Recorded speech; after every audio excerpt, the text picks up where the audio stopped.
I always believed that peace is a fragile thing, not broken by earthquakes or hurricanes, but by people, loud, entitled, relentless people.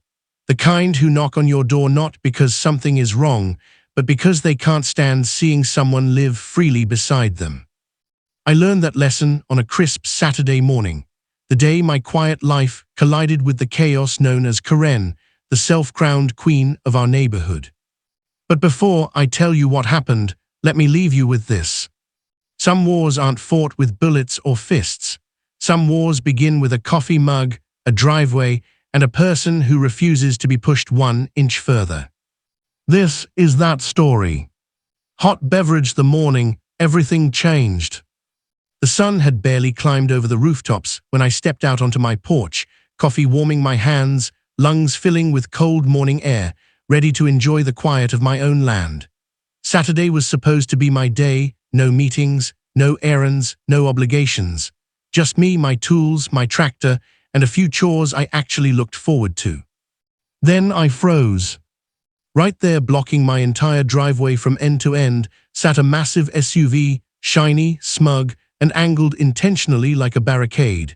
It wasn't just parked. It was positioned like a rhino lying down on train tracks. No delivery company, no visitor, no emergency. And worst of all, I recognized that vehicle. Karen, the neighborhood tyrant, the self-appointed ruler of every lawn, mailbox, and trash bin. For months she had harassed me about standards and community beauty. She complained about my tractor, my grass, my mailbox color, even the way I stacked firewood. But this was new. At first I tried to calm myself. Deep breath. Maybe there's an explanation. Maybe she had no choice. I approached the SUV, and that's when I saw it, a bold little note tucked under the wiper like a trophy flag. You don't use this driveway enough, so I'm borrowing it today. Deal with it. I swear for a moment, I forgot how to breathe. Who does that? Who parks on someone's private property, leaves a note, and then tells me to deal with it? I looked around, and that's when I noticed shadows at windows, curtains shifting, neighbors watching, not shocked, not confused, just waiting, as if everyone knew Karen had planned her little show. Because that's what she wanted, a scene. She wanted me outraged, knocking at her door, begging her to move the mighty SUV so she could belittle me in front of her audience. She wanted power. But instead of rage, something else took over. A calm. A heavy, crystal-clear calm. Because she forgot something about me, something important. Not only did I own my land. Not only did I have patience. I had a tractor. And unlike her SUV, my tractor was built to move things that don't belong. Tractor, the machine wakes. I placed my coffee on the porch railing, walked across the yard, and climbed up onto my tractor. The engine roared awake, low, thunderous, and impossible to ignore. It was the kind of sound that grabbed attention whether you wanted it or not. Windows opened, more spectators appeared, phones lifted, already recording. Karen wanted a performance. Fine. She was about to get one. I eased the tractor forward. The rumble shook the quiet morning as I approached the SUV inch by inch. The closer I got, the louder the whispers. No way. He's not actually gonna. Oh my God, he is. Exactly then, as if summoned by the universe, Karen burst out her front door, hair wild, bathrobe flapping, eyes bulging like I'd just set her house on fire. Stop right there, she shrieked. That's a luxury vehicle, touch it and you'll regret it. I leaned out calmly. You blocked my driveway, Karen. I'm just moving the problem. Her face twisted. You wouldn't dare. But oh, I would. I slid the tractor forks beneath her SUV. Metal groaned, tires lifted, and gasps rippled across the crowd. Slowly, majestically, the front end of her precious status symbol rose into the air like a helpless, overpriced beached whale. For a moment, I paused, not because I doubted myself, but to let it sink in. Her jaw dropped. Neighbors stared in awe. And I smiled. Move it yourself, Karen, I offered. Last chance. She doubled down. If you drop that car, I'll have you arrested. I am this HOA. Wrong line. Wrong person. Wrong day. With one smooth push, I carried her SUV forward and tilted. The vehicle slid, nose first, into the ditch near my property, landing with a glorious muddy crunch.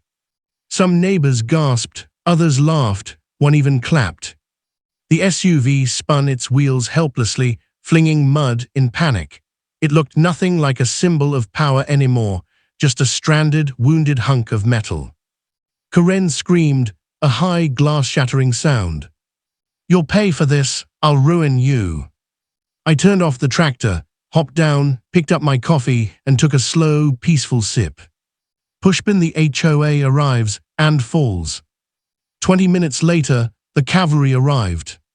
3 HOA board members, matching polos, clipboards, self-importance radiating from their pores.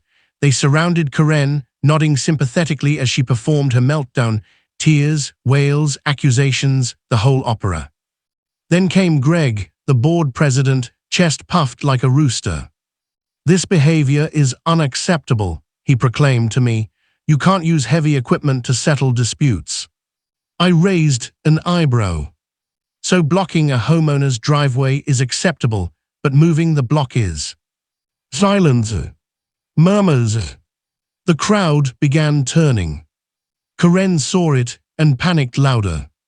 He's dangerous, he tried to kill me, he destroyed my car. Right on cue, a police cruiser rolled in. Lights, cameras, full neighborhood audience. Karen sprinted to the officer like a deranged actress. Arrest HIM. The officer looked at the ditch, then at my tractor, then at me. Sir, what happened? So I explained, calm, clear, simple, no drama. Do you have proof she left the note? The officer asked. I pulled it from my pocket and handed it over. He read it, his eyebrows shot up. Laughter spread through the crowd like wildfire. Karen tried to lunge for it, he forged that, but the officer stepped back. Then Greg tried to save her, but the officer shut him down. She parked on private property, she trespassed. Honestly, the homeowner showed restraint. This is civil, not criminal. The crowd loved it. And then, the final blow. Someone shouted from behind us. Karen, step down, you're done. Maury voices joined in. Chants, whispers, cheers. Right there in broad daylight, her power crumbled. The officer handed me back the note and said in a steady voice, "You're free to go about your day, sir." Then to Karen, he said, "Call a tow truck, calm down, and stop causing trouble." And that was it. Her SUV stayed in that ditch until evening, muddy, pathetic, defeated, just like her ego. She never blocked my driveway again. Not once. Sunrise epilogue. Some people think peace means avoiding conflict. They're wrong. Real peace comes from standing your ground, not with fists, not with rage, but with clarity, confidence, and the refusal to be bullied on your own land. Karen thought she was unstoppable. She learned otherwise. That was the day I took back my driveway and my quiet. That was today's tale from HOA Tailies. Thank you for listening. If this story touched you, share your thoughts in the comments. I'd love to hear from you.